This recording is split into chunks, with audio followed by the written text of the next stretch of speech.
Welcome to food ഇൻഷി. ഞാൻ ഒരു ചെമ്പടുപ്പത്ത് വെച്ചിട്ടുണ്ട്. കുറച്ച് കടലക്കറി ഉണ്ടാക്കാൻ വേണ്ടിയിട്ടാണ്. അതിൽ കുറച്ച് ഓയിൽ ഒഴിച്ച് കൊടുത്തിട്ടുണ്ട്.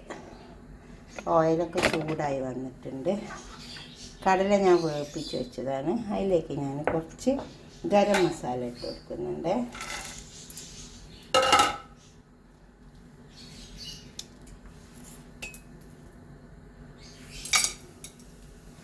ഒന്ന് മൂത്ത് വരട്ടെ.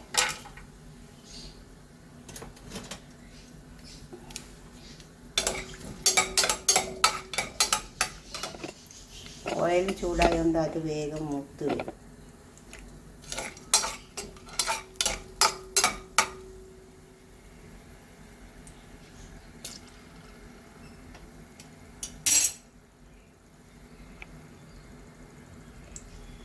അത് നല്ലൊരു മണം വരും മൂക്കുമ്പോൾ.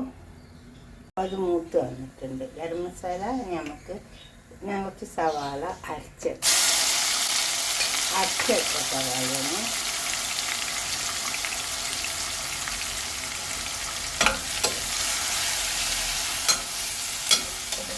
ഇതൊന്ന് മൂക്കട്ടെ. സവാള മൂക്കട്ടെ. സവാള മൂത്ത് വന്നിട്ടുണ്ട്. കുറച്ച് വെളുത്തുള്ളി ചതച്ച് വെച്ചിട്ടുണ്ട്. ഒരു 2-3 എണ്ണം എടുക്കാം.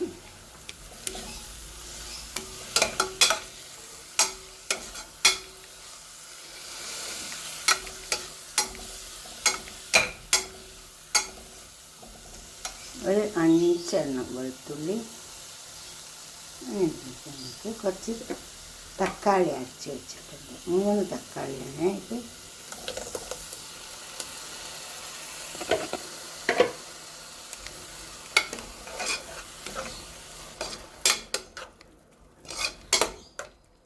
ഉള്ളി തക്കാളിയൊക്കെ ഒന്ന് മുരിഞ്ഞിട്ട് തക്കാളി ഉള്ളി ഒക്കെ അതിൻ്റെ പച്ച ചുവക്കെ പോയിട്ടുണ്ട്. കുറച്ച് മഞ്ഞൾ ഇട്ടെടുക്കാം.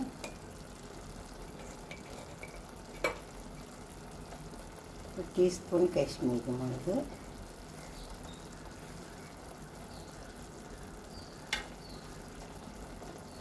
ഒരു ടീസ്പൂൺ മല്ലിപ്പൊടി,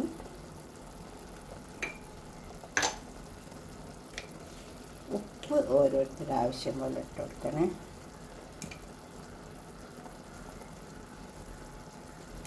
കടല പൊയ്യുമ്പോൾ ഉപ്പിട്ടിട്ട് പൊയ്ഞ്ഞെത്തതാണ്.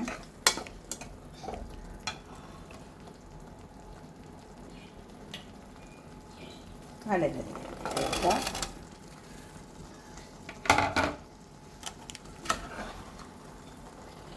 ഇതൊക്കെ നന്നായി ഇളക്കി ചേർത്തെടുക്കാം.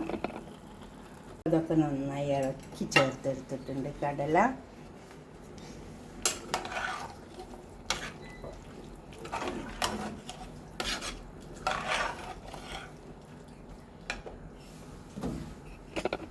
ഇതിലേക്ക് കുറച്ച് വെള്ളം ഒഴിച്ചു കൊടുക്കാം. ഈ കടല വെന്ത വെള്ളം ഉണ്ടെങ്കിൽ അതങ്ങ് ഒഴിച്ചു കൊടുത്താൽ മതി കേട്ടോ.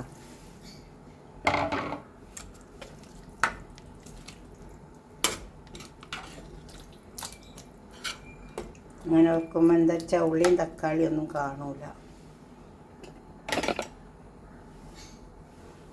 ഇനി ഇതൊന്ന് മൂടിക്കൊടുക്കാം. കുറച്ച് സമയം ഒന്ന് മൂടിക്കൊടുക്കാം. അപ്പോൾ കടലക്കറി എന്ത് വന്നിട്ടുണ്ട്. അതിലേക്ക് നമുക്ക് കുറച്ചൊന്ന് മൂപ്പിച്ചിട്ട് കൊടുക്കാൻ കുറച്ച് ഓയിൽ എടുത്തിട്ട് വെച്ചിട്ട് സവാള അരിഞ്ഞിട്ട് കൊടുത്തിട്ടുണ്ട്. ഒന്ന് മൂപ്പിച്ചിട്ട് കൊടുത്താൽ നല്ല ടേസ്റ്റ് ഉണ്ടാവും കറി.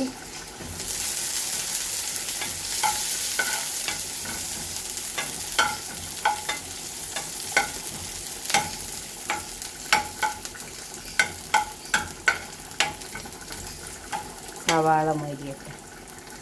അപ്പോൾ അത് സവാള നന്നായി മൂത്ത് വന്നിട്ടുണ്ട്. ഇനി ഇതിലേക്ക് നമുക്ക് കുറച്ച് ചില്ലി ഫ്ലേക്സ് ഇട്ട് കൊടുക്കാനുണ്ട്.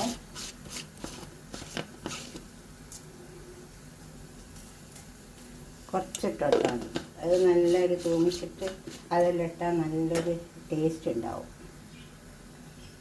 കുറച്ച് കാശ്മീരി മുളക്, പിന്നെ മല്ലിയില, പച്ചമുളക് ഒന്ന് വാട്ടിയിട്ട് അതിലേക്ക് ഇട്ട് കൊടുത്താൽ മതി.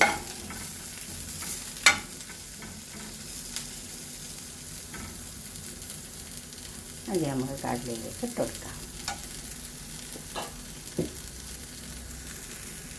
അതിലേക്ക് ഇട്ട് കൊടുക്കാം.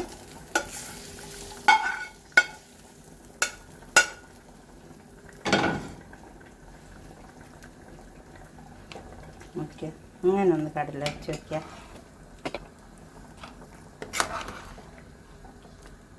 കടലയല്ലേ നമുക്ക് ആരോഗ്യത്തിനൊക്കെ നല്ലതാണ്. നമുക്കത് പാത്രത്തിലേക്ക് സെർവ് ചെയ്യാം. തീ ഓഫ് ആക്കാം.